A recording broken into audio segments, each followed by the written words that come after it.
Good morning. I've got a few tips for small businesses during this whole coronavirus thing.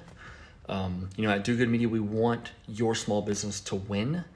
And in this case, winning looks like keeping your business open or not letting this kind of financial difficulty basically crash your business. So I've got a few ideas. Before I talk about some of my kind of practical ideas, I just wanted to mention here in Florida, there's several things.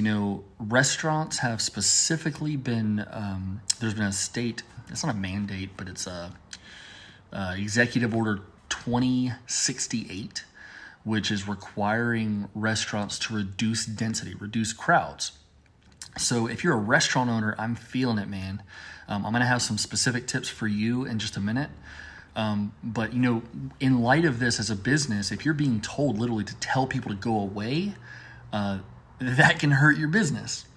But I also wanted to mention one more thing. Here in Florida, there has been a business bridge loan. It's another executive order. There's a bridge loan for small businesses. Basically, you can go to floridadisaster.biz.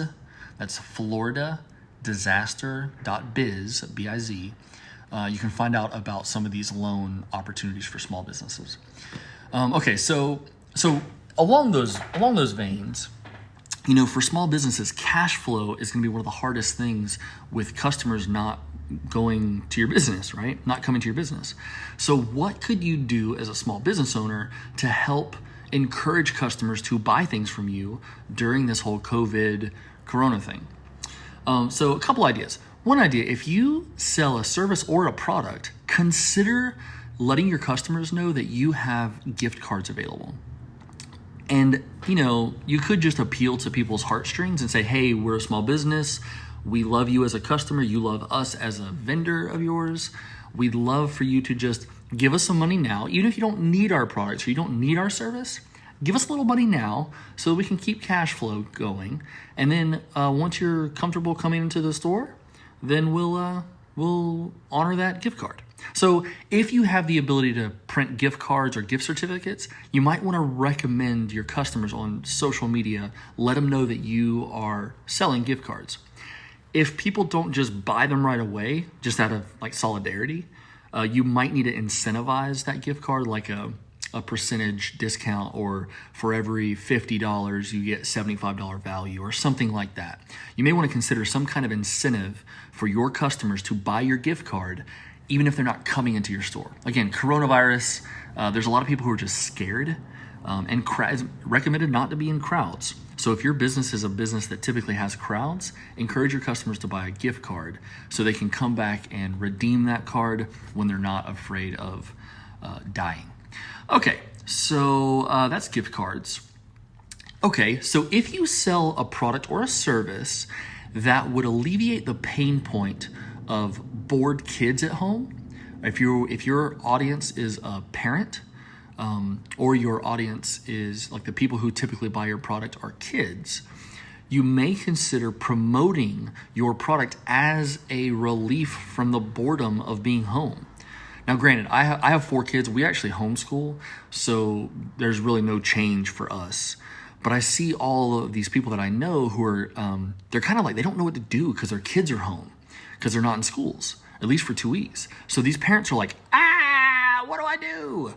So some of these kids might be crazy bored, or maybe they're just on video games all day. So if you sell things like video games or skateboards or toys that you could play with in the yard, or puzzles, anything that might alleviate boredom, if you sell those products, recommend them to your customers. Say, hey, parents, are your kids bored? Buy my stuff and keep them occupied. Okay, so that's one thing. Okay, so another totally different, if you're a retail business and you actually have a brick and mortar store, really, I would really encourage you to consider some kind of curbside service, or promote to your existing customers that you are doing call ahead ordering. Maybe they can put in their order of the things that they want to buy, and they can just pull up and you can bring the items out to them. Again, people are afraid. So if you can reduce the barriers to customers giving you money during this time, then do that. Reduce barriers to customers giving you money, because as a small business, cash flow is the thing that's going to hurt so many small businesses during this whole Corona thing. You've got to keep money coming in, especially if you're paying your staff not to come to work. Yikes. I mean, I feel you. Okay, so if you're a brick and mortar location, consider Curbside. If you have not invested in a mobile payment service like a Square card reader, or even like a mobile money app like Cash App or Venmo, this is a time to really do some research, figure it out, and implement it for your business so that you can serve those customers at the curb or in the parking lot. So that you can get that money from them, give them their products or give them their service, and then have them go on their way without ever coming into your store. Okay, that's for retail brick and mortars. Okay, so if you sell something that would encourage customers to get outside, this is a great time. Remind your customers that you have plants for sale, or you have gardening equipment, or you have bocce balls, or whatever you sell that could get people into their yards. People who are quarantined get stir crazy. They wanted to get out of the four walls of their house. So if you have a solution for that, tell your customers so they can buy it and get in their yards. Now, obviously, this only works if your customers have yards. So people who are living in condos or apartment complexes, this probably won't help them so much. But if you're in rural areas like our area, people have yards. So sell your yard stuff to get people out of their house. They will thank you, you'll be a hero, and you'll still sell stuff while people are afraid.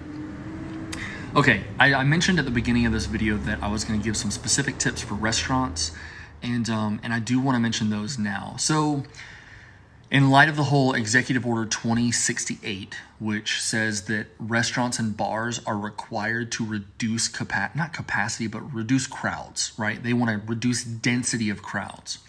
Basically, the state is telling you to not let people come into your restaurant. That's scary as a restaurant owner. I get it. So here are a few ideas to help you, still serve your customers without totally turning them away. Okay, so if you do takeout, promote the crap out of that right now. You need every single customer who's a regular who comes in and eats all the time, you need to let them know that they can get their food to go. If you don't have to-go options, or you typically don't have to-go options, you better consider that right now, because I don't know what you're going to sell if people can't come into your restaurant. So consider to-go orders.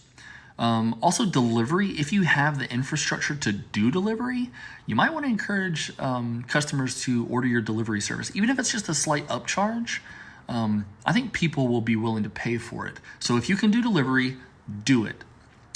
Call ahead ordering. This is just obvious. If you've got people who would typically come in and get a steak or a hamburger or sweet potatoes, whatever, you need to let them know that they can call it in, they can pull up, they can text you or call you and say, hey, I'm here, I'm ready to pick up my order, and then you can just bring it out. That's curbside service. You need to be able to offer that to your customers. And if you have an online app, not all restaurants, especially locally owned small businesses, don't always have an app, but if you have an app, promote it to you on your social channels. Let your customers know that they can order directly on the app. One of the beauties of the app is a lot of times you'll get paid when they make the order. Whereas, the restaurant industry is difficult. I get it. Because there's a lot of expenses that, a knowledge worker doesn't have. But if you have an app and you can take the money when they order, you're better off. Even if they bail on it and don't come and pick up the food, at least you've gotten paid. So restaurants, I feel you, man. I know it's tough. I encourage you to try to meet your customers where they are. Try to serve them without having those big crowds. If you're still open and people can come into your restaurant, do a quick selfie video, sort of like this style video, that lets your customers know what you're doing to keep them safe. Now, one tip with doing videos like this, I've seen a few of these like small restaurants who have been like, hey, our most important concern in the world is the safety of everyone in our community. Yeah, no, it's not. I mean, yes, obviously you care about the safety of your neighbors, but you run a business What you're concerned about is making money and making your customers happy.